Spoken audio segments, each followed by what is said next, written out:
আমাদের ধর্মে এমন দুটি মৌলিক দায়িত্ব আছে যা প্রত্যেক মানুষের উপর বর্তায়। একটি হলো আল্লাহর প্রতি আমাদের দায়িত্ব, এবং আরেকটি দায়িত্ব বা আরও কিছু দায়িত্ব হলো অন্য মানুষের প্রতি আমাদের দায়িত্ব। এর শুরুটা হয় আপনার নিজের পরিবার দিয়ে, আপনার পরিবারের বিভিন্ন সদস্যদের প্রতি, তার উপরে আপনার প্রতিবেশীর প্রতি, এবং তার উপরে বৃহত্তর মানবতার প্রতি। আসলে আল্লাহর প্রতি আমাদের করণীয় কি তা নিয়ে কথা বলা অনেক সহজ, কারণ আল্লাহর প্রতি আমাদের কর্তব্যগুলো খুবই স্পষ্ট, সরল, এবং আল্লাহ সর্বদা ন্যায়পরায়ণ ও সুবিচারক। তাই অন্তত এক পক্ষের থেকে অন্যায়ের কোনো সম্ভাবনা নেই, আর তিনি হলেন আল্লাহ। যখন তার কাছ থেকে কোনো প্রত্যাশা করা হয়, তখন সেখানে কোনো জটিলতা, অস্পষ্টতা বা অস্বচ্ছতা থাকে না। তবে যখন আপনি মানুষের মধ্যকার সম্পর্ক নিয়ে কথা বলেন, যেমন ধরুন একজন নিয়োগকর্তা ও কর্মচারীর মধ্যে সম্পর্ক, বাবা মা ও সন্তানের মধ্যে সম্পর্ক, স্বামী স্ত্রী, ভাই বোন বা অন্য যে কোনো সম্পর্ক, যখন আপনি এই সম্পর্কগুলোর কোনোটি নিয়ে কথা বলেন, তখন এক বা উভয় পক্ষের ভুল করার সম্ভাবনা থাকে। তো আপনি হয়তো আপনার অংশ পালন করছেন, আপনি আপনার দায়িত্ব পূরণ করছেন, কিন্তু অন্য পক্ষ তার অংশ পালন করছে না, সে তার দায়িত্ব পালন করছে না।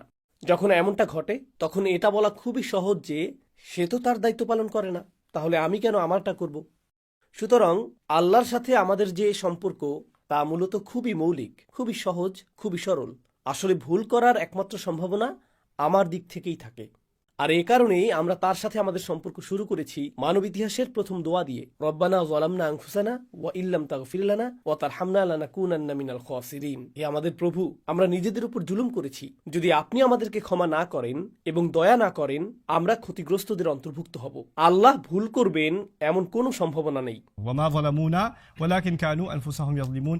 তারা আমার প্রতি জুলুম করেনি, বরং তারা নিজেদের উপরই জুলুম করেছিল। আর আল্লাহ আয্যা ওয়া জাল্লা কখনোই মানুষের উপর জুলুম করেন না। وما أنا بظلام للعبيد। অন্যদিকে যেমনটা আমি শুরুতে বলেছিলাম, মানুষ বেশ জটিল, আর আমাদের অন্যান্য সমস্ত সম্পর্কগুলোও বেশ জটিল। কিন্তু বিষয়টা হলো, এগুলো খুবই গুরুত্বপূর্ণ, আর এই সম্পর্কগুলো নিয়ে আমাদেরকে প্রশ্ন করা হবে যখন আমরা আল্লাহর সামনে দাঁড়াবো। আল্লাহর সাথে আমাদের সম্পর্ক, যখন আপনি সেই সম্পর্কটি ঠিক করেন, তখন তা আপনার অন্য সব সম্পর্কের প্রতি একটি দায়িত্ববোধ তৈরি করে। অন্য কথায় আমি যা বলতে চাইছি তা হলো, আপনি যদি আল্লাহর প্রতি খুব ভালো হন কিন্তু আপনার বাবা মায়ের প্রতি খুব খারাপ হন, তার মানে আপনি আসলে আল্লাহর প্রতিও খুব খারাপ। আল্লাহ আয্যা জাল্লা আপনাকে দায়িত্ব দিয়েছেন আপনার বাবা মায়ের প্রতি, আপনার স্ত্রীর প্রতি, আপনার সন্তানদের প্রতি, আপনার ভাইয়ের প্রতি, আপনার বোনের প্রতি, মানবতার প্রতি। আর আপনি যদি সেগুলো পূরণ না করেন, তবে আল্লাহ আপনাকে যে দায়িত্ব দিয়েছেন তা আপনি অবজ্ঞা করলেন। তাই আমাদেরকে সেই অধিকার এবং সেই বাধ্যবাধকতাগুলোও সাধ্যমতো পূরণ করতে হবে। কিন্তু এটা নিয়ে কথা বলা খুবই কঠিন। এটা নিয়ে কথা বলা কঠিন কারণ উদাহরণস্বরূপ, আমি যদি বাবা মায়ের অধিকার সম্পর্কে এই খুতবাটি দিতাম, সেক্ষেত্রে শ্রোতাদের মধ্যে তো সন্তানরাও থাকবে, এবং পৃথিবী জুড়ে এমন অনেক সন্তান রয়েছে যারা তাদের বাবা মায়ের দ্বারা নির্যাতিত হয়েছে। এটা একটা বাস্তবতা। এমন বাবা মা আছেন যারা ভালো বাবা মা নন, এটা একটা বাস্তবতা। আর তারা যখন এই আলোচনা শুনবে যে বাবা মায়ের প্রতি কতটা ভালো হতে হবে, 1 মিনিট, তারা তো আমার জন্য কিছুই করেনি, তারা কি করেছে? তারা তো আমার উপর নির্যাতন করেছে। এমন বাবা মা আছেন যারা শারীরিকভাবে নির্যাতন করেন, মানসিকভাবে নির্যাতন করেন, সব ধরনের নির্যাতনই ঘটে থাকে। কেন তারা এখন অগ্রাধিকার পাবে? তাই যখন কেউ এক পক্ষের কথা শোনে, তখন মন খারাপ করে বলে, কেন আপনি অন্য দিকটা তুলে ধরলেন না? একইভাবে আমি যদি আজকের খুতবাটি স্বামীর অধিকার নিয়ে দিতাম, তাহলে অনেক স্ত্রীরা মন খারাপ করতেন। আমাদের দিকটার কি হবে? কেন আমি তাকে এত সব অধিকার দেব? সে কি করেছে? আর আমি যদি পুরুষদের জন্য এটা করতাম এবং বলতাম এগুলো হলো নারীদের প্রতি আমাদের দায়িত্ব, তখন পুরুষরা মন খারাপ করত। হ্যাঁ, ঠিক আছে, আমার এত সব দায়িত্ব আছে, কিন্তু সে তো সারাক্ষণ অশান্তি তৈরি করে, সেটা নিয়ে তো আপনি কিছুই বললেন না। আমাদের কি করা উচিত? জানেন কি ঘটে? এই অধিকার এবং দায়িত্বগুলোর কোনোটি নিয়ে আলোচনা করার সময় আমাদের মনে সবসময় একটা ক্ষোভ কাজ করে, সবসময় এই আত্মরক্ষার প্রবণতা কাজ করে, আমাদের মধ্যে এই ধরনের প্রবণতা কাজ করে। তা আমি প্রথমে সেই বড় অথচ অনুচ্চারিত বিষয়টি নিয়েই কথা বলতে চাই। আজকের খুতবাটি মূলত পুরুষদের দায়িত্ব নিয়ে, এবং এটি আসলেই কিছু পুরুষকে বেশ বিরক্ত করবে, কারণ তারা বলবে, আপনি তো নারীদের সম্পর্কে কিছুই বলেননি। ইনশাআল্লাহ আমার পরের খুতবাটি নারীদের নিয়েই হবে।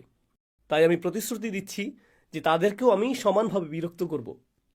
কিন্তু বিষয়টি হলো, আমি বলতে চাই, স্বয়ং ইবলিসের দ্বারা অনুপ্রাণিত একটি প্রবণতা হলো, সে আমাদের নিজেদের দায়িত্বের কথা ভুলিয়ে দেয়, আর সে আমাদেরকে সারাক্ষণ নিজেদের অধিকার নিয়ে ভাবতে বাধ্য করে। তাই যখন আপনাকে আপনার দায়িত্বের কথা মনে করিয়ে দেওয়া হয়, আপনি নিজেকে বলেন, আমি তো আমার অধিকার পাই না, তাহলে কেন আমার দায়িত্ব নিয়ে ভাবব? আপনি সব সময় আপনার অধিকার নিয়ে চিন্তিত, এবং ফলস্বরূপ আপনি আপনার দায়িত্ব সম্পর্কে কম চিন্তিত। এই দুটি বিষয় একে অপরের সাথে সম্পর্কহীন। আমি জানি এটা কঠিন, আমি প্রথম স্বীকার করব যে এটা খুব কঠিন একটা কাজ, শুধুমাত্র নিজের দায়িত্বের কথা ভাবা এবং নিজের অধিকারের কথা না ভাবা। আপনার অধিকার আছে, কিন্তু আপনার অধিকার থাকার অর্থ এই নয় যে আপনি কেবল তখনই দায়িত্ব পালন করবেন যখন আপনার অধিকার পূরণ করা হবে। ব্যাপারটা এমন নয়। এগুলো দুটি পৃথক বিষয়, বিশেষত যখন ন্যায় বিচারের প্রসঙ্গ আসে, বিশেষত যখন আল্লাহর সামনে আমরা কিভাবে দাঁড়াবো সেই প্রসঙ্গ আসে। তো এখন আমি যা দিয়ে শুরু করতে চাই তা হলো একটি নির্দিষ্ট শব্দের সংজ্ঞা যা স্বামী ও স্ত্রীর মধ্যকার সম্পর্ককে সংজ্ঞায়িত করে। الرجال قوامون على النساء. সূরা নিসাতে আল্লাহ যে বাক্যাংশটি ব্যবহার করেছেন তা হলো পুরুষরা নারীদের উপর কওয়াম। পুরুষরা নারীদের উপর কওয়াম শব্দটি খুবই অপ্রত্যাশিত, এই কওয়াম শব্দটি, এবং মনে হচ্ছে এটাই সেই ভিত্তি যার উপর পরিবার ব্যবস্থাটি পরিচালিত হওয়ার কথা। আর নারীর প্রতি পুরুষের কর্তব্য এবং পুরুষের প্রতি নারীর কেমন প্রতিক্রিয়া দেখানো উচিত তা এই একটি বাক্যাংশে ধারণ করা আছে। বাকি সব কিছু, এটি একটি দীর্ঘ আয়াত। এই আয়াতে এরপরে যা কিছু এসেছে তা আসলে এই একটি বিবৃতির ছায়া। তাই এই খুতবাটি মূলত এই একটি বিবৃতির জন্যই উৎসর্গীকৃত। الرجال قوامون على النساء. এবং মৌলিক এই শব্দটি আপনার এবং আমার জন্য এটি কি অর্থ বহন করে। কওয়াম শব্দটি আরবি শব্দ কিয়াম থেকে এসেছে, যার অর্থ দাঁড়ানো, এবং এর বেশ কয়েকটি অর্থ রয়েছে। এটি আরবি ভাষার অত্যন্ত সাবলীল শব্দগুলোর মধ্যে একটি। শব্দটি বাছাইয়ের ক্ষেত্রে আল্লাহ অসাধারণ বিজ্ঞতার প্রকাশ ঘটিয়েছেন। আপনি আরও অনেক শব্দ ব্যবহার করতে পারেন, কিন্তু বিশেষত এই শব্দটি যে জিনিসগুলো এটিকে অনন্য করে তুলেছে তার মধ্যে একটি হলো এই শব্দটি এবং আল্লাহর একটি নাম একই শব্দমূল থেকে এসেছে। আয়াতুল কুরসিতে আল্লাহর নামটি রয়েছে আল্লাহু লা ইলাহা ইল্লা হুয়াল হাইয়ুল কাইয়্যুম। এই কাইয়্যুম এবং কওয়াম শব্দ দুটি আসলে একই উৎস থেকে এসেছে। আমি একটি কারণে বিষয়টি উল্লেখ করেছি। আমি এটি উল্লেখ করেছি কারণ যেহেতু আল্লাহর নাম ব্যবহার করা হয়েছে কাইয়্যুম, তাই এই নামের সৌন্দর্য অবলোকন করার জন্য আমাদেরকে এই নামটিকে তার সকল অর্থে পরিপূর্ণরূপে বুঝতে হবে। এবং এছাড়াও এই শব্দটি নিজেই এখন পবিত্র হয়ে উঠেছে, এবং এর কিছু অর্থ সরিয়ে নেওয়া বা এমন কোনো অর্থ যোগ করা যা এতে নেই, এটি হবে ধর্মদ্রোহিতা। যেহেতু এটি পবিত্র এবং এটি স্বয়ং আল্লাহর নামগুলোর একটি, এটি থেকে উদ্বুদ্ধ বৈশিষ্ট্যগুলো অনুকরণ করা আমাদের কর্তব্য। এখন এই অর্থগুলোর মধ্যে প্রথমটি নাকিদুল জুলুস, কিয়াম অর্থ দাঁড়ানো, বসে না থাকা। এটি ইঙ্গিত করছে কর্মতৎপরতা।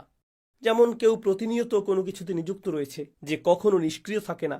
আপনারা জানেন গাড়িতে অটো পাইলট বা ক্রুজ কন্ট্রোল অপশন দেওয়া থাকে, তাই না? অথবা এমন মেশিন রয়েছে যা আপনি একবার চালু করলে তা নিজে থেকেই চলতে থাকে, কারো দ্বারা ক্রমাগত এটি চালানোর প্রয়োজন হয় না। আমরা এরকম অবস্থার কথা বলছি না, আমরা ঠিক এর বিপরীত অবস্থার কথা বলছি। এটি এমন বিষয় যা আপনি সক্রিয়ভাবে চেষ্টা না করা পর্যন্ত কাজ করে না। আপনি কেবল অন বাটন টিপে এটিকে চলতে দিতে পারবেন না। আর মজার বিষয় হলো শব্দতত্ত্বে এটিকে একটি প্রাচীন কবিতার মাধ্যমে ব্যাখ্যা করা হয়েছে। একজন দাস ছিল, আগেরকার দিনে দাস প্রথা ছিল, তো সেই দাসকে বিক্রি করা হবে এবং বিক্রি হওয়ার সময় সে বলেছিল দয়া করে আমাকে কিনবেন না। আর সে কবিতার এই লাইনটি বলেছিল, فإذا جئت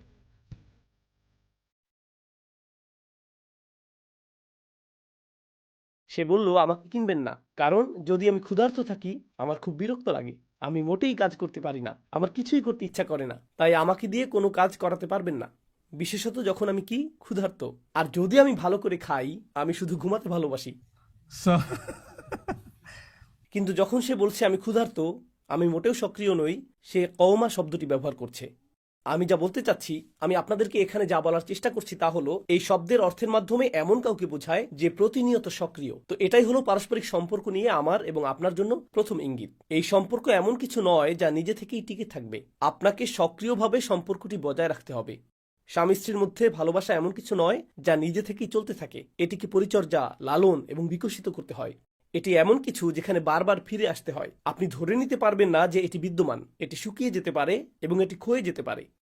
এই ধারণা যে মনের কষ্টগুলো ক্ষমা করে দেওয়া হয়েছে বা আঘাতের অনুভূতিগুলো মিলিয়ে গেছে, এই ধারণা করলে হবে না। আঘাত নিজে থেকে চলে যায় না, আপনাকে এটি দূর করার জন্য কাজ করতে হবে, আপনাকে এটা ঠিক করতে হবে। সুতরাং একটি সক্রিয় ভূমিকার প্রয়োজন। কখনো কখনো মানুষ একই ছাদের নিচে বাস করে, বছরের পর বছর তারা একে অপরের সাথে কথা বলে না, অথবা সত্যিকারের কোনো কথোপকথন হয় না। রাতের খাবারটা কেমন, অফিস কেমন কেটেছে, কিভাবে এসেছো, ওকে আমি এখন টিভি দেখব। এভাবে বছর কেটে যায় আর পরস্পরের মাঝে সত্যিকারের কোনো কথোপকথনই হয় না। তারা কোনো সম্পর্কই গড়ে তোলেনি। তাদের মধ্যে একমাত্র মিল হলো উপরের একটি ছাদ, এটাই তাদের মিল। পুরুষদের এমনটা করা উচিত না। বিশেষত পুরুষদের জন্য একটি সম্পর্কের রক্ষণাবেক্ষণের ক্ষেত্রে সক্রিয় থাকাটা কঠিন, কারণ আমরা এমনিতেও খুব একটা কথা বলি না। আমরা কেবল নিষ্ক্রিয় থাকতে পছন্দ করি। আমরা সারাদিনের কাজের পর বাড়ি এসে সোফায় বসে টিভি চালু করে বা মোবাইলে মগ্ন হয়ে দীর্ঘশ্বাস ফেলে বলতে চাই, আমার কথা বলতে ইচ্ছা করছে না। আর স্ত্রী এসে বলে, এই তোমার দিনটি কেমন গেল, কেমন চলছে, তোমার কেমন লাগছে আমাকে বলো। আমরা কি এটা করতে পারি? আমার এখন এটা ভালো লাগছে না। আমরা কথা শুরু করতে চাই না, আমাদেরকেই বরং কথা শুরু করতে হবে। এটিই হলো প্রথম অন্তর্নিহিত অর্থ। القيام العزم. কিয়াম এর আরেকটি অর্থ হলো সংকল্প। আর এই কারণেই এমনকি কোরআনে ولما قام عبد الله يدعوه মাক্কি যুগে কাবা ঘরে এসে দাঁড়িয়ে নামাজ আদায় করাটা ভীষণ কঠিন একটা কাজ ছিল, কারণ আপনি প্রহারের শিকার হতে পারেন। আর তাই যখন কেউ সলাত আদায়ের সংকল্প গ্রহণ করত, তাদের সামনে থাকা সকল প্রতিকূলতা সত্ত্বেও এর জন্য কিয়াম শব্দটি ব্যবহার করা হয়েছে। একইভাবে গুহাবাসীরাও গোটা জনপদের সামনে সাক্ষ্য দিতে আতঙ্কিত ছিল, কারণ তাদেরকে হত্যা করা হবে যদি তারা সাক্ষ্য দেয় যে উপাস্য কেবল একজনই, যেহেতু বাকি সবাই বহু উপাস্যের উপাসনা করত। কিন্তু إذ قاموا فقالوا يعني إذ عزموا فقالوا. যেমনটা তাফসীরকারগণ বলেছেন, সংকল্পবদ্ধ হওয়া, কোনো কিছুর জন্য সংকল্প গ্রহণ করা, পুরুষদের এই সম্পর্কের প্রতি সংকল্পবদ্ধ হতে হবে। আর এটাই আসল কারণ যে জন্য আমি এই বিষয়টি বাছাই করেছি। আমি এই অর্থগুলো দ্রুত বলে যাব এবং তারপর মূল কথায় আসব যা আমি বলতে চাই। কিয়াম এর আরেকটি অর্থ সাবাত, স্থিরতা। এটা থেকে মূলত কওয়াম শব্দটি এসেছে। আর কওয়াম হলো নিজামহু ও আইমাদুহু, একটি দালানের স্তম্ভ সেটির কওয়াম, যে জিনিসটি কোনো কিছুকে একসাথে ধরে রাখে, স্তম্ভগুলো ধরে রাখে, যার উপর আপনি সবসময় নির্ভর করতে পারেন। একটা বাড়ির ভেতরের আসবাবপত্র নড়তে পারে, দেয়ালও নড়তে পারে, স্তম্ভগুলো নড়তে পারে না। আমাদেরকে আমাদের পরিবারে, আমাদের নারীদের জন্য সেরকম অবিচল হতে হবে। আমরা দোদুল্যমান হতে পারি না। গতকাল আপনি এটা বলেছেন, আজ আপনি ওটা বলছেন। গতকাল বলেছিলেন এটা ঠিক আছে, আজ এটা ঠিক নেই। আপনি এমন দোদুল্যমান হতে পারেন না। আপনাকে অবশ্যই স্থির থাকতে হবে। এটাই কওয়াম শব্দটির আরেকটি অর্থ। এবং পরিশেষে আমার প্রিয় একটি অর্থ, মূলত এটা থেকে কিমাহ শব্দটি এসেছে। এটা খাবার কিমা না, বরং কিমা হচ্ছে আসলে মূল্য, সামানুশাই। একজন পুরুষের কওয়াম হওয়ার অর্থ হলো এটা তার দায়িত্ব, তার স্ত্রীকে জানানো যে সে কতটা মূল্যবান, সে কতটা মূল্য দেয়, সে তার প্রশংসা করে, সে তাকে স্বীকৃতি দেয়, সে তাকে জানায় যে সে কতটা সুন্দর। অনেক পুরুষ আসলে এর উল্টোটা করে, স্ত্রীকে জানায় যে কতটা মোটা, সে কতটা কুৎসিত, সে কতটা খাটো, সে কতটা কালো, সে কতটা তুচ্ছ, এবং এর দ্বারা সে ক্রমাগত তাকে ছোট করে, তার মূল্যকে খাটো করে, অথবা তার বুদ্ধিমত্তাকে অপমান করে। হায় আল্লাহ, তুমি কি জঘন্য গাড়ি চালাও, তুমি এত বিরক্তিকর, কেন অন্য সবার মতো সাধারণভাবে ডানে মোড়টা নিতে পারো না, তুমি এই লেনে কেন, তুমি ওই লেনে না কেন, ক্রমাগত তাকে কোনো না কোনোভাবে ছোট করা। আর কওয়াম সেই যে মূল্য দেয়, মূল্য কেড়ে নেওয়ার বদলে। যখন একজন নারী তার স্বামীর আশেপাশে থাকলে নিজেকে নির্বোধ মনে করে, যখন সে তার স্বামীর আশেপাশে থাকলে নিজেকে কুৎসিত মনে করে, যখন সে তার স্বামীর আশেপাশে থাকলে নিজেকে মূল্যহীন মনে করে, তাহলে সে তার জন্য আর কওয়াম হবে না। আমাদের সকলকে হতে হবে কওয়াম। এখন আমি এই সব কিছুকে একটি নির্দিষ্ট প্রেক্ষাপটে তুলে ধরতে চেয়েছিলাম, আর তা হলো আমরা ভালো স্বামী হওয়ার আগে। আর প্রসঙ্গত আয়াতটি শুধুমাত্র স্বামীদের নিয়ে নয়, এটা আলা নিসা। এটা আসলে এই ধরনের আচরণ আমাদের করা উচিত আমাদের মা, আমাদের বোন, আমাদের কন্যাদের প্রতিও। বিষয়টি আসলে ব্যাপক। আর তারপর দাম্পত্য সম্পর্কের ক্ষেত্রে এটিকে আরো নির্দিষ্টভাবে বলা হয়েছে। কিন্তু যে কারণে আমি এই বিষয়টি একটি খুতবা হিসেবে উত্থাপন করতে উৎসাহিত হয়েছি তা হলো, সম্প্রতি আমি বেশ কয়েকটি দেশ ভ্রমণ করেছি। যখন আমি ভ্রমণ করি, বিভিন্ন সম্প্রদায়ের সাথে কথা বলি। অতি সাম্প্রতিক ভ্রমণটি ছিল মার্কিন যুক্তরাষ্ট্র জুড়ে এবং ইউরোপের কিছু অংশে। একটি প্রোগ্রাম শেষ হওয়ার পরে আমি কয়েক ঘন্টা শুধু মানুষের সাথে কথা বলি। মানুষ আমার কাছে এসে বিভিন্ন ধরনের প্রশ্ন করে বা উদ্বেগের কথা জানায় বিপুলভাবে। যে মহিলারা আমার সাথে কথা বলতে এসেছিলেন তারা আমাকে বলেছিলেন যে কিভাবে তাদের স্বামীরা, তারা ভালো স্বামী, কিন্তু তারা তার শ্বশুরবাড়ির লোকদেরকে তার প্রতি অন্যায় করার সুযোগ দেয়। অন্য কথায়, তারা যৌথ পরিবারে বাস করে বা এ ধরনের কিছু, যেখানে স্ত্রী স্বামীর কাছে আছে কিন্তু তার বাবা মা ও সাথে আছেন, আর বাবা মা স্ত্রীর প্রতি অত্যাচারী এবং তাকে এটা সহ্য করতে হয়। আর স্বামীটি বলে, আমি কিছুই করতে পারবো না, তারা আমার বাবা মা, তুমি আমাকে কি করতে বলো। তারা তোমাকে আজে বাজে কথা বলবে, কিন্তু তোমাকে ধৈর্য ধরতে হবে, কারণ আমি সব সময় আমার মায়ের পক্ষ নেব, আমি সব সময় আমার বাবার পক্ষ নেব। এখানে যা ঘটেছে, এখানে দুটি সীমারেখা অতিক্রম করা হয়েছে। একদিকে একজন স্বামী হিসেবে আপনার স্ত্রীর প্রতি আপনার দায়িত্ব রয়েছে। আপনি তাকে তার পরিবার থেকে নিয়ে এসেছেন, আপনি তাকে তার বাবা মায়ের সুরক্ষা থেকে নিয়ে এসেছেন। তার একজন ওয়ালি ছিল, তার একজন বাবা ছিল, আর তার দায়িত্ব ছিল এটা নিশ্চিত করা যে সে যেন সুখী নিরাপদ থাকে, তাকে যেন অপমানিত বা লাঞ্ছিত করা না হয়, তাকে সব ধরনের নির্যাতন, শারীরিক, মানসিক, আধ্যাত্মিক সব ধরনের নির্যাতন থেকে রক্ষা করা, সেটা ছিল তার বাবার ভূমিকা। আর যখন আপনি সেই নিকাহনামায় স্বাক্ষর করলেন এবং যখন আপনি কবুল বলেছিলেন, তখন সেই সমস্ত দায়িত্ব আপনার কাছে স্থানান্তরিত হয়েছিল। আপনারও তাকে ততটাই সুরক্ষা দেওয়া উচিত, বরং তার বাবার চেয়েও বেশি, কারণ তার সাথে আপনার সম্পর্ক আসলে আরো গভীর। সে এমনকি আপনার সন্তানদের মা। এখানে দায়িত্ব আরো বেশি। তাই আপনার উচিত ছিল তার চারপাশে একটি ঢালে পরিণত হওয়া। একই সময়ে আপনি একজন সন্তানও বটে। আপনার মায়ের কাছে একজন সন্তান, আপনার বাবার কাছে একজন সন্তান। আর এই ধর্ম আমাদের শেখায় যে আমরা আমাদের পিতামাতাকে উফ পর্যন্ত বলতে পারবো না। আপনি পিতামাতার সামনে মোটেও আপনার কণ্ঠস্বর উঁচু করতে পারবেন না। এখন আপনাকে দুই দিকের টান সহ্য করতে হচ্ছে। আপনার স্ত্রীর প্রতি রয়েছে বিশাল এই দায়িত্ববোধ, মিসাকান গলিজা। কুরআন একে বলছে একটি ভারী চুক্তি, একটি ভারী চুক্তিপত্র। বিয়ে কোনো হালকা জিনিস নয়। এবং অন্যদিকে আপনার পিতামাতার প্রতিও আপনার এই বিশাল দায়িত্ব রয়েছে। আর মাঝে মাঝে পরিস্থিতি আপনাকে বেছে নিতে বলে কার প্রতি আপনি বেশি ঝুঁকবেন। আপনার কাজ আসলে একটি সীমারেখা টানা এবং বলা যে আমি আমার স্ত্রীর জন্য এটা করব, এভাবেই আমি তার যত্ন নেব, আর এভাবেই আমি তাকে রক্ষা করব। এবং আপনার বাবা মাকে জানাতে হবে তুমি আমাকে যা খুশি বলতে পারো, তুমি আমাকে মারধর করো, তুমি আমাকে অভিশাপ দাও, আমি তোমার সন্তান, তুমি যা খুশি করো, সমস্যা নেই, আমি তা সহ্য করব, কিন্তু ওকে স্পর্শ করতে পারবে না। তুমি ওকে একটি কথাও বলতে পারবে না। সে তোমার নয়, সে তোমার দায়িত্ব নয়, এবং সে তোমার সন্তানও নয়। বিশেষ করে আমি যে সংস্কৃতি থেকে এসেছি, জানেন যখন মেয়েটির বিয়ে হয় তখন তারা কি বলে? তারা বলে সে তো আমাদের মেয়ের মতো, যেন আমাদের পরিবারে একটি নতুন কন্যা সন্তান এসেছে। যখন আপনি এই কথাগুলো শুনবেন তখন সাবধান, মেয়েরা পুরোপুরি সতর্ক থাকবেন। কারণ যখন তারা বলবে সে তো আমাদের মেয়ের মতো, বিপদ ঘনিয়ে আসছে। মাত্র কয়েক সপ্তাহ পরেই মন্তব্য করা শুরু হবে তুমি রান্না জানো না, বা তুমি রান্নায় লবণ বেশি দাও, বা তুমি অলস, বা তুমি অপরিচ্ছন্ন, এরকম কথা শুরু হয়ে যাবে। না না না না না, এই নারী এবং তার স্বামীর পরিবারের মধ্যে সম্পর্ক প্রথমে এবং সর্বাগ্রে পারস্পরিক শ্রদ্ধার সম্পর্ক। তার সাথে সম্মানের সাথে আচরণ করতে হবে এবং তার আচরণও সম্মানসূচক হতে হবে। যখন অধিকার এবং কর্তব্যের প্রশ্ন আসে, সে আপনার বাবা মায়ের কথা শুনতে কোনোভাবেই বাধ্য নয়। আমি দুঃখিত। আমি দুঃখিত এজন্য যে আমি আপনার জন্য দুঃখ বোধ করছি। আপনি এতদিন ধরে এটা বিশ্বাস করেছেন, কিন্তু আপনার বাবা মায়ের কথা শোনার কোনো বাধ্যবাধকতাই আপনার স্ত্রীর নেই। আর আপনি যদি তাকে আপনার বাবা মায়ের কথা শুনতে এবং আপনার বাবা মায়ের সেবা করতে বাধ্য করেন, আপনি একটি অন্যায় কাজে লিপ্ত। আপনি এখানে অত্যাচারকারী। আপনি একজন কওয়াম নন। আপনি সেই কওয়াম নন যা আল্লাহ আশা করেন। আপনার উচিত ছিল তার যত্ন নেওয়া।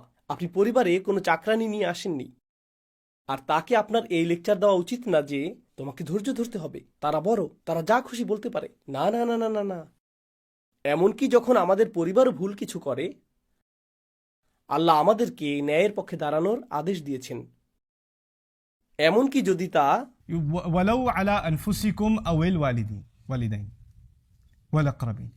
এমনকি যদি এর অর্থ হয় আপনার নিজের বিরুদ্ধে দাঁড়ানো, অর্থাৎ যদি আপনি ভুল কিছুও করে থাকেন, আপনাকে তা স্বীকার করতে হবে।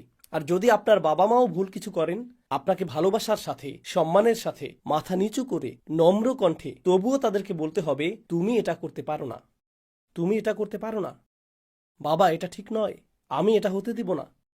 তুমি আমার বাবা, কিন্তু এই অধিকারগুলো আমি তোমাকে পদদলিত করতে দেব না। কারণ আল্লাহ তোমাকে জিজ্ঞেস করবেন না, আল্লাহ আমাকে জিজ্ঞেস করবেন আমি আমার স্ত্রীর উপর কওয়াম ছিলাম কিনা। আপনি যদি সেই ঢাল হতে না পারেন, তবে একজন স্বামী হিসেবে আল্লাহ আপনার কাছে যা প্রত্যাশা করেন আপনি তা লঙ্ঘন করছেন। এটা বোঝা অত্যন্ত জরুরি। আমাদের পরিস্থিতি এরকম। প্রসঙ্গক্রমে মানুষ যেহেতু আলোচনাটি শুনছে, যেমনটা আমি শুরুতেই বলেছিলাম, আমি একটি ডিসক্লেইমার দিয়েছিলাম, শ্বশুর বাড়ির আত্মীয়রা থাকে, কিন্তু জানেন এমন স্ত্রীও আছে যারা শ্বশুর শাশুড়ির প্রতি অত্যাচারী। আপনি তো মেয়েদের সম্পর্কে খুতবা দেননি, আপনি শুধু খুতবা দিয়েছেন আমরা কতটা খারাপ। কিন্তু তাদের কি বলবেন? তারাও জুতা ছুঁড়ে মারে এবং অস্বাভাবিক আচরণ করে। তাদেরকেও বলুন, আমি বলবো। কিন্তু আমি একটি খুতবায় একটি বিষয়ে কেবল কথা বলতে পারি। একটি খুতবায় একটি, সেটাও আসছে। আর প্রসঙ্গক্রমে একটি মন্দ অন্য মন্দকে ন্যায্যতা দেয় না, এবং একটি মন্দ তারা তো এটা করে। এটা এই ন্যায্যতা প্রদান করে না যে অন্য যে ভুলটি ঘটছে তা থেকে আপনি পার পেয়ে যাবেন। আপনাকে এবং আমাকে আমাদের নিজেদের পরিবারে খতিয়ে দেখতে হবে কি ঘটছে। এই ধরনের অন্যায় কি আসলেই ঘটছে? কারণ যদি তা ঘটে তাহলে আল্লাহ জবাবদিহি চাইবেন। রাসূল সাল্লাল্লাহু আলাইহি সাল্লাম বলেছেন, খয়রুকুম খয়রুকুম লিআহলিহি, তোমাদের মধ্যে সর্বোত্তম তারাই যারা তাদের পরিবারের কাছে সর্বোত্তম। এই শেষ অংশটি যা আমি আপনাদের সাথে শেয়ার করতে চেয়েছিলাম, দয়া করে মনোযোগ দিয়ে শুনুন। 3 ধরনের নির্যাতনের কথা আমি তুলে ধরতে চাই। 3 ধরনের নির্যাতন। এর মধ্যে প্রথমটি হলো সবচেয়ে খারাপ, আর তা হলো শারীরিক নির্যাতন। সেটা আসলেই প্রশ্নের ঊর্ধ্বে। রাসূল সাল্লাল্লাহু আলাইহি সাল্লাম সরাসরি বলেছেন, لا تضربوا إماء الله. আল্লাহর দাসীদের আঘাত করো না। সরাসরি বলেছেন, আল্লাহর দাসীদের আঘাত করো না। আল্লাহ রাসূল বলতে পারতেন, লা তাদরিবুন নিসা, নারীদের আঘাত করো না, তাই না? নারীদের আঘাত করো না, কারণ আল্লাহর দাসীরা আসলে নারী। কিন্তু এই শব্দগুলোর শক্তিমত্তা হলো, যখন আপনি তাদেরকে আল্লাহর দাসী বলেন তখন মৌলিকভাবে তারা কার সাথে সম্পর্কিত? তাদের মালিককে, আল্লাহ। যখন আপনি অন্য কারো সম্পত্তি নষ্ট করেন, যেমন আপনি যদি আমার গাড়িটি ধ্বংস করেন, আপনি আমার গাড়িকে আঘাত করেননি। আপনি কাকে আঘাত করেছেন?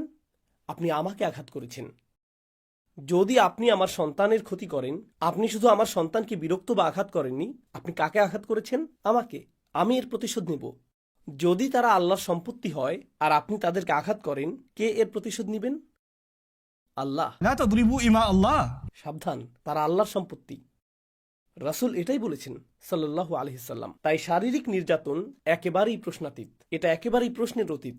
আর যে কেউ এর বিপক্ষে যুক্তি দিতে চান, আমি জুমার পরে এখানে থাকব, আমি আপনার সাথে এই বিষয়ে কথা বলবো। দ্বিতীয় ধরনের নির্যাতন হলো মানসিক। আর মানসিক নির্যাতন মৌখিকও হতে পারে। হতে পারে স্বামী যখন বাসায় না থাকে, শাশুড়ি এসে বলে রাখছি তুমি এখানে 2 দিনের মেহমান, আমি যখন খুশি তোমাকে তাড়িয়ে দিতে পারি, এটা আমার ছেলে। আর স্বামী যখন বাসা থাকে তখন, তোমার শরীরটা কেমন, তুমি কত মিষ্টি। মেয়েটি তখন অবাক হয়ে যায়। যখন স্বামী আশেপাশে থাকে না, তারা শয়তানে পরিণত হয়, আর যখন সে কাছে থাকে তারা ফেরেশতা হয়ে যায়। তাই যখন আমি আমার স্বামীকে বলি যে তারা এরকম, সে বলে, কি বলছো এসব, তারা তো খুবই ভালো, তোমারই মাথা খারাপ। আর এটা এক ধরনের মানসিক নির্যাতন। স্বামী স্ত্রীর মধ্যে একটি বিশ্বস্ত সম্পর্ক থাকতে হয়, এটা থাকতেই হবে। যদি বিশ্বাস না থাকে, আপনার কিছুই নেই, সেখানে কিছুই নেই। এটা কোনো রক্তের সম্পর্ক নয়, এটা কোনো রক্তের সম্পর্ক নয়। বিয়ে একটি চুক্তি, যার অর্থ আপনারা একসাথে জীবন কাটাতে সম্মত হয়েছেন, এবং এর জন্য সর্বোচ্চ পরিমাণ বিশ্বাসের প্রয়োজন। আপনি যদি তার কথাই বিশ্বাস করতে না পারেন, যদি ভাবেন যে সে সারাক্ষণ মিথ্যা বলছে, তবে যা বিয়েকে প্রকৃত বিয়েতে পরিণত করে সেটাই এখানে নেই, সেটা এখানে নেই। আপনি বলতে পারেন, আমি এটা বিশ্বাস করি না, আমি এটা বিশ্বাস করি না। যদি বিশ্বাস করতে না পারেন, তবে আমি জানি না আপনি সঠিক বিয়েতে আছেন কিনা। মৌলিকভাবেই এখানে কিছুর অভাব আছে, শুধুমাত্র নির্যাতনের চেয়েও অনেক গভীর কিছু। এই বিয়ের মধ্যেই আর কোনো বিশ্বাসই অবশিষ্ট নেই। মানসিক নির্যাতন কখনো মৌখিক, কখনো তা মৌখিকও নয়। কখনো এটা চোখের বাঁকা চাহনি, কখনো এটা আপনার চারপাশে মানুষের বসার ধরন। মেয়েটি ঘরে প্রবেশ করলো, তারা উঠে চলে গেল। তারা এমনকি মুখ ফিরিয়েও তার দিকে তাকালো না। তারা তাদের কণ্ঠস্বর পরিবর্তন করে ফেলে। এমনকি কখনো তা আপনার ওয়ালাইকুম আসসালাম বলার ধরন। মেয়েটি বলে, আসসালামু আলাইকুম। ওয়ালাইকুম আসসালাম। অথবা তিনি মোটেই কিছু বলেন না, একদম কিছুই না বলাটাই বেশ অপমানজনক। আর তারপর তিনি অস্বীকার করে বলেন, আমি কি বলেছি, আমি তো কিছুই বলিনি। এটাই মানসিক নির্যাতন, এবং এটা অগ্রহণযোগ্য। তবে শেষের নির্যাতনটি আমার দৃষ্টিতে সবচেয়ে ভয়ঙ্কর, আর সেটি আধ্যাত্মিক নির্যাতন। যখন অন্যায় করা হয় এবং তারপর ধর্মের উদ্ধৃতি দেওয়া হয়। আল্লাহ পিতামাতার প্রতি ভালো হতে বলেছেন। ইসলাম আপনাকে এটাই শিক্ষা দেয়। তারা কোনো অন্যায় করবে আর তারপর আল্লাহ, তার কিতাব এবং তার রসুল সাল্লাল্লাহু আলাইহি সাল্লামের দোহাই দিবে, যাদের সাথে এই অপরাধের বিন্দুমাত্র সম্পর্ক নেই। আর পরিবারগুলোতেই এই ধরনের ধর্মীয় বা আধ্যাত্মিক ব্ল্যাকমেইল এবং নির্যাতন চলে। আপনার পরিবারে এর অবসান হওয়া প্রয়োজন। আমি এখন শুধুমাত্র পুরুষদের উদ্দেশ্যে কথা বলছি। আমি পিতামাতার উপর অসন্তুষ্ট নই, আমি অন্য কারো উপরও অসন্তুষ্ট নই, আমি এমনকি আপনার উপরও অসন্তুষ্ট নই। কিন্তু আমি শুধু আপনাকে এবং আমার নিজেকে একটি বাস্তবতার মুখোমুখি করছি। দেখুন, আমাদের পিতামাতা খারাপ নন, তারা তা নন। তারা একটি নির্দিষ্ট সংস্কৃতিতে বেড়ে উঠেছেন, তারা একটি নির্দিষ্ট পরিবেশে বেড়ে উঠেছেন, তাদের নির্দিষ্ট কিছু রীতি আছে যাতে তারা অভ্যস্ত হয়ে গেছেন, আর এর কিছু অংশ সঠিক নয়, কিন্তু তারা তা বোঝেন না। তারা সেটাই করেন যা তাদের কাছে সঠিক মনে হয়। মজ্জাগতভাবে কেউই খারাপ না, তারাও নন, যদিও কিছু মহিলা তাদের শ্বশুরবাড়ি সম্পর্কে এরকমটা মনে করেন। তো মজ্জাগতভাবে কেউই খারাপ না, সবাই শুধু ভিন্ন দৃষ্টিকোণ থেকে চিন্তা করে। আপনি কিন্তু মাঝখানে আছেন, আপনি দুটি পৃথিবীর মাঝখানে আছেন, যা আপনাকে ক্রমশ টানছে। আপনাকে শুধু হতে হবে যুক্তি ও ন্যায়ের কণ্ঠস্বর। জানেন এর অর্থ কি? কখনো আপনাকে আপনার পিতামাতার পক্ষ নিতে হবে, কখনো আপনাকে আপনার স্ত্রীর পক্ষ নিতে হবে, কারণ কেউই সব সময় সঠিক নয়। আবার কখনো আপনি নিজেও ভুল করবেন, তখন আপনাকে স্বীকার করতে হবে যে আপনি ভুল করেছেন। এরকমটা ঘটারও সম্ভাবনা আছে, যার অর্থ আপনি যে ভূমিকায় আছেন, আপনার এই মধ্যবর্তী ভূমিকাটি, এটি খুবই কঠিন কাজ, এবং এটি এমন এক ভূমিকা যেখানে আপনি ক্রমাগত সমালোচনার পাত্র হবেন। কেউ না কেউ সারাক্ষণ আপনার সমালোচনা করবে, কারণ যে সিদ্ধান্তই আপনি নেবেন তা কাউকে হতাশ করবে। পুরুষ হওয়ার জন্য আপনাকে অভিনন্দন। পুরুষ হলে এটা আসবেই, এই ভূমিকাই আপনাকে পালন করতে হবে। আর রিজালু কওয়ামুনা আলান নিসা, অভিনন্দন, আল্লাহ আমাদেরকে এই ভূমিকাটি দিয়েছেন। আপনি যদি এটা না বুঝেন, আপনার মনে হবে এই আয়াতটি সেই চরম কর্তৃত্বের কথা বলছে যা আল্লাহ আমাদেরকে দিয়েছেন, এবং আমাদের কর্তৃত্বের অধীনে থাকা নারীদের সাথে আমরা যা খুশি তাই করতে পারি। প্রথমত, কিয়াম শব্দটির সাথে কর্তৃত্বের কোনো সম্পর্ক নেই। যেমন আমি বলেছি, এর সাথে সম্পর্ক রয়েছে সক্রিয় থাকা এবং নিশ্চিত করা যে আপনি ক্রমাগত নিজেকে যাচাই করছেন, এবং নিশ্চিত করা যে সম্পর্কটি সুস্থ রয়েছে। এটা প্রতিশ্রুতি, এটা স্থিরতা। এটা থেকে ইস্তিকামা শব্দটি এসেছে, যার অর্থ ন্যায্যতা বা আদল। ইস্তিকামাতের একটি অর্থ হলো আদল, অর্থাৎ তারা একত্রে ন্যায় বিচার বজায় রাখে। আমার প্রিয় একটি অর্থ যা আমি আপনাদের এখনো বলিনি, তা হলো কুম। কিয়াম থেকে কুম শব্দটি এসেছে, যার অর্থ আল কস্ত। পুরুষদের ভূমিকা তাদের নারীদের জন্য শুধুমাত্র যত্ন এবং সুরক্ষা প্রদান করাই না, তাদের উচিত তাদের নারীদের মাঝে উদ্দেশ্য এবং দিক নির্দেশনার অনুভূতি তৈরি করা। এক অর্থে এমনকি তাদের উচিত তাদের স্ত্রীদের প্রশিক্ষকের ভূমিকায় অবতীর্ণ হওয়া, তাদের প্রশিক্ষক এবং তাদের উপদেষ্টা। আপনার এমনটাই হওয়া উচিত। এসো তোমার এই লক্ষ্যটি বা ওই লক্ষ্যটি পূরণে সাহায্য করি। এরকম কত ঘটেছে, বিশেষত অত্যাচারপূর্ণ পারিবারিক পরিস্থিতিতে। এমন নারী আছেন যাদের একসময় লক্ষ্য ছিল, আমি একটি এতিমখানা প্রতিষ্ঠা করতে চাই, আমি এটা করতে চাই, আমি একটা বই লিখতে চাই, আমি ওটা করতে চাই, আর তারা এর কিছুই করতে পারে না। কার উচিত তাদেরকে উৎসাহিত করা এবং তাদের জন্য সেই দরজা খুলে দেওয়া এবং বলা যে হ্যাঁ, তোমার এটা করা উচিত। আমি জানি তুমি দারুণ পরোটা বানাও, কিন্তু তুমি একটি বইও লিখতে পারো, এটা নিয়ে তোমার কাজ করা উচিত। কার উচিত তাদেরকে উৎসাহিত করা এবং অনুপ্রেরণা দেওয়া? একজন স্বামীরই সেটা করা উচিত, তারই উচিত সেই দরজাটি উন্মুক্ত করা। তাই আমি দোয়া করি যেন আল্লাহ আজ্জা ওয়া জাল্লা আমাদেরকে এবং আমাদের সন্তানদেরকে মানসিকভাবে কওয়াম হিসেবে বেড়ে ওঠার তৌফিক দান করেন, এবং আমাদের পরিবারগুলোর মধ্যে যে নির্যাতন চলছে, আমরাই যেন তার অবসানের কারণ হই। আমি এই খুতবাটি এজন্য দিচ্ছি না যে আপনি বাড়ি গিয়ে ঝগড়া শুরু করবেন, আমি এজন্য এই খুতবাটি দিচ্ছি না। বোনেরা, আমি এই খুতবা এজন্য দেইনি যে আপনারা বাড়ি গিয়ে বলবেন এই ভিডিওটা দেখো, এটা করবেন না। আমি এজন্য এই খুতবা দেইনি, এটা পুরুষদের নিজেদের আত্ম উপলব্ধির জন্য। আমরা এখন এক ধরনের স্বার্থপরতার নীতি গ্রহণ করেছি। সবাই যখন খুতবা, বক্তৃতা বা আলোচনা শোনে, তখন তারা ভাবে, আরে এটা আমার অধিকার আদায়ের জন্য খুবই ভালো, সবার ভাবা উচিত, এটা আমার দায়িত্বের জন্য ভালো। এই ধর্মে স্বার্থপর হবেন না। এই ধর্মের প্রধান ভূমিকা হলো আল্লাহর প্রতি নিজেকে উৎসর্গ করা। তাই আমার নিজেকে নিজের যাচাই করতে হবে, আর আপনি যখন ফিরে গিয়ে এগুলো বাস্তবায়ন করার চেষ্টা করবেন, দয়া মায়ার সাথে তা বাস্তবায়ন করুন। এমনকি যদি আপনার পিতামাতা ভুলও করেন আর আপনি তাদেরকে সংশোধন করেন, আপনি কোনো পুলিশ অফিসারও নন, আপনি কোনো বিচারকও নন, আপনি এখনও একজন সন্তান। এমনকি যদি আপনি তাদেরকে সংশোধনও করেন, ভালোবাসা, দয়া এবং যত্ন দিয়ে তাদেরকে সংশোধন করবেন। আপনি এ ব্যাপারে কৌশলী এবং সতর্ক হবেন। আল্লাহ আজ্জা ওয়া জাল্লা আমাদেরকে সেই সূক্ষ্মতার অনুভূতি দান করুন যেন আমরা আসলেই রাসূল সাল্লাল্লাহু আলাইহি সাল্লামের এই বাণীর অনুসরণ করতে পারি। خيركم خيركم لأهله وأنا خير منكم لأهلي। তোমাদের মধ্যে সেই উত্তম যে তার পরিবারের কাছে উত্তম। তিনি বলেননি যে তোমাদের মধ্যে সেই উত্তম যে ভালো পরিবারের কাছে উত্তম। এমনকি যদি আপনার পরিবারে সমস্যাও থাকে, আপনাকে আপনার সেরাটাই করতে হবে, তাই না? আর আমি আমার পরিবারের কাছে সর্বোত্তম। আল্লাহ আজ্জা ওয়া জাল্লা যেন আমাদের পরিবারগুলোকে উন্নত থেকে উন্নততর করেন এবং আমাদের পরিবারের প্রতি সঠিক আচরণ করার তৌফিক দান করেন। বারাকাল্লাহু লি ওয়া লাকুম ফিল কুরআনিল হাকিম ওয়া নাফা'নি ওয়া ইয়্যাকুম বিল আয়াতি ওয়াজ যিকরিল হাকিম।